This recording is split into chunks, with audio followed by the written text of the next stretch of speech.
Thank you all for joining today. Mr. President's page here. We're doing a Blackout review. This is actually my first victory that you're going to be watching in the background here. It's a little stale in my opinion. I've definitely gotten a lot better since this time, but first solo victory for anybody was huge, so definitely enjoy watching that while I'm giving a review on Blackout. Now this was, like I said, about a week or so, maybe, not even a week after getting the game. So I've had a couple victories since then. I was definitely camping really hard in this game, but I do get a few kills. So I hope you enjoy that. So right into it, I've decided that I'm gonna do a little bit of a different type of review, and I've been trying to figure out how to break down this game along with other games I want to review, like Madden, like Red Dead, and other games, as I start adding videos, more and more videos to my channel. So right off the bat, I decided to build a 10-point system, and a lot of people score things out of 5 stars or out of 10. So I decided to score this game out of a 10-point system, and I'm gonna start scoring all games on the same 10-point system. And it's going to break it down to 4 categories: graphics, gameplay, story and missions, and addictiveness. To just pick up the game and just keep playing and just keep playing. And there's a lot of other minor categories, but they're mostly subcategories to these areas. To the addictiveness, to the storyline, to the gameplay, which gameplay, is just overall, how does it feel? Like when you shoot your guns, does it feel realistic? Does it feel the way it's supposed to? If it's an arcade game, in this case, we're looking at a Call of Duty game, so one of their biggest focuses is a level of realism. And does it have that? Let's dive right into the gameplay. Out of a total points, out of between 0 and 3 points, is the scoring amount for this, and out of the full 10, of course. And I gotta say, for the gameplay in Blackout, not talking about multiplayer, not talking about zombies, we're just talking about Blackout. This battle royale mode that everybody is just addicted to lately in the last few years, with PUBG, with Fortnite, and now Call of Duty. And it was like, is this going to be a big flounder, or will it have some substance? And I gotta say, just on the gameplay side of it alone, it has substance for sure. It's got a lot of guns. It's got all the major guns in it. A lot of perks in it that you wouldn't expect there to be in there. There's some of them that you expect dead silence and but like awareness, iron lungs. And iron lungs is, as most people know, iron lungs is useful for when you're firing a sniper rifle, right?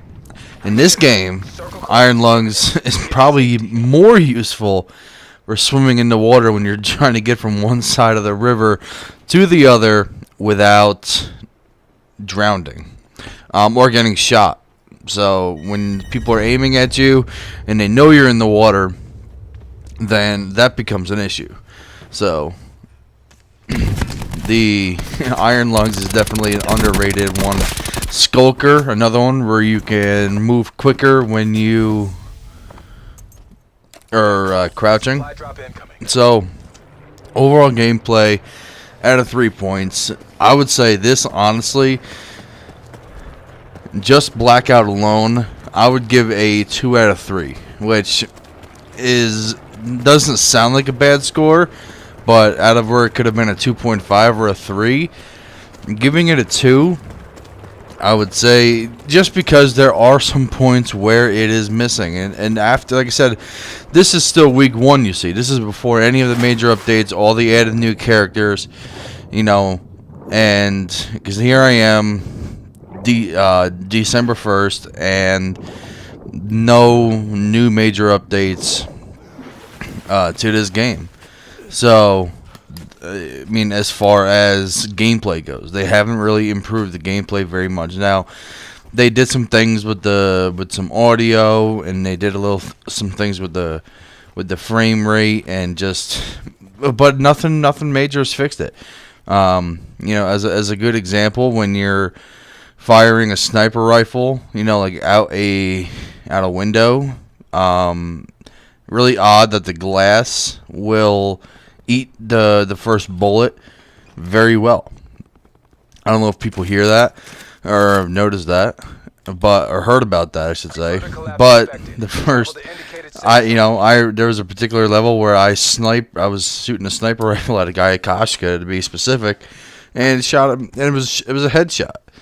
But the window I was in the house, ate the majority of the bullets, so that was not enjoyable to have.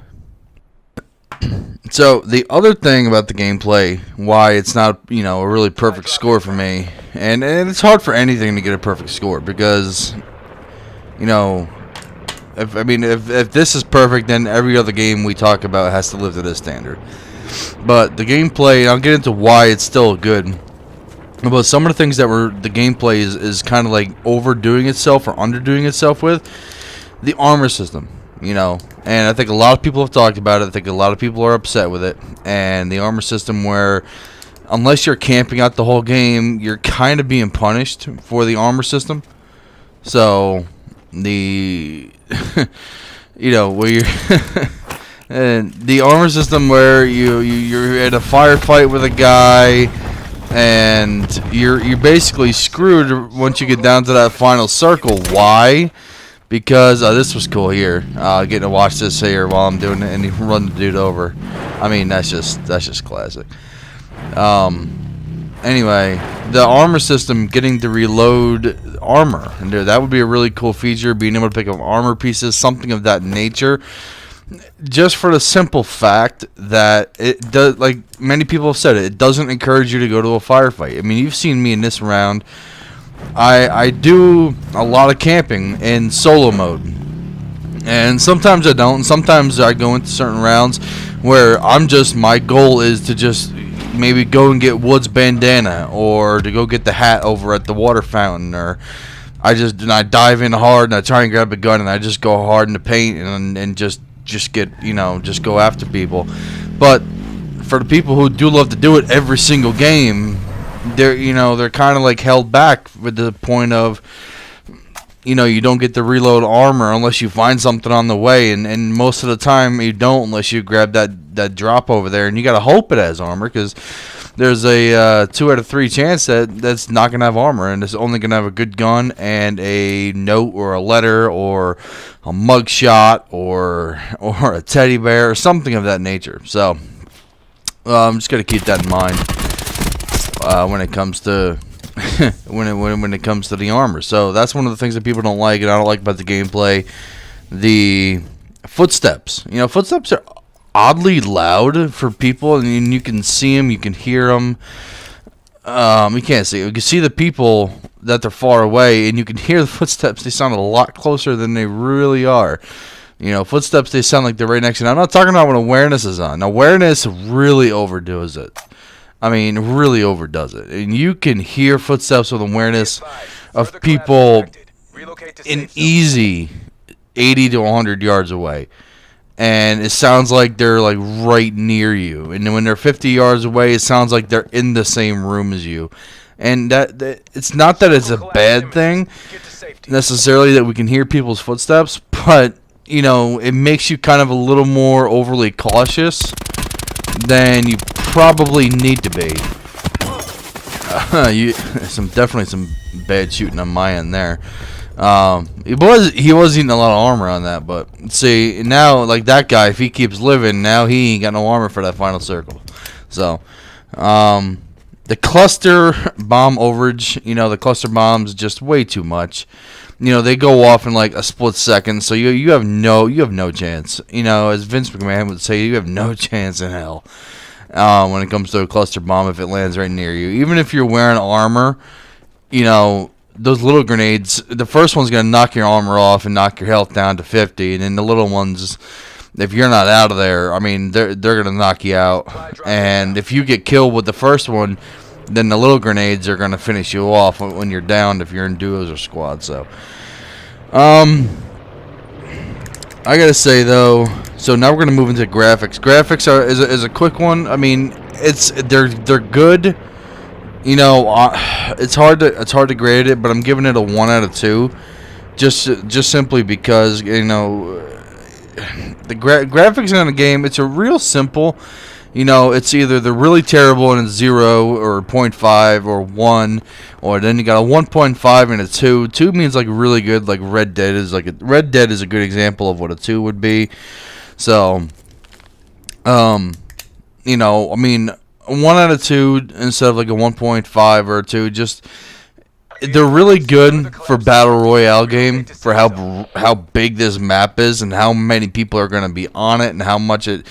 Considering the game doesn't freeze up, and how many times, I mean, I've gotten kicked maybe twice since it's come out, and I mean, I've played this game, you know, pretty religiously for a while. You know, I haven't even dove totally into Red Dead as much as a lot of people, a lot of my friends have been doing. So this game really helps you dive into, you know, really dive into battle royale really well. And I think it's a really underrated game when it comes to the graphics. Sometimes if the graphics feel a little bit arcadey, to be totally honest with you.